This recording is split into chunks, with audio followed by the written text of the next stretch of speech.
এখন তাদের লাঞ্চ হচ্ছে।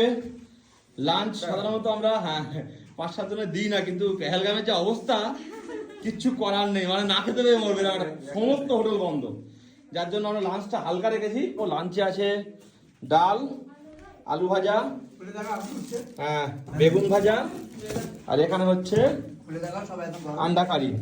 এই যে দাদারা শ্রীনগরে এসে খেয়ে খেয়ে, মানে কাশ্মীরি খাবার খেয়ে খেয়ে বিরক্ত হয়ে গেছে। আমরা হচ্ছে রোগান জুস খাচ্ছিলাম, কিন্তু বাট ওই রোগান জুসটা যে কি জিনিস ওটা এখানে এসে রান্নাটাকে দাদা করেছে না বৌদি? না, ও করেছে। এখন আপাতত ও করছে। মার্চ থেকে আমাদের মানে কুক আছে, মানে আমাদের ব্যারাকপুরে দাদা বৌদির বিরিয়ানি আছে, কিন্তু এখানে আমরা দাদা বৌদির ঠিক আছে। এইটাই, এই বাঙালি খাবারটা আমি চেষ্টা করলাম যে লাস্ট দিন অন্তত যেন ভালো করে আপনাদের প্রোভাইড করতে পারি। ঠিক আছে, এইটাই।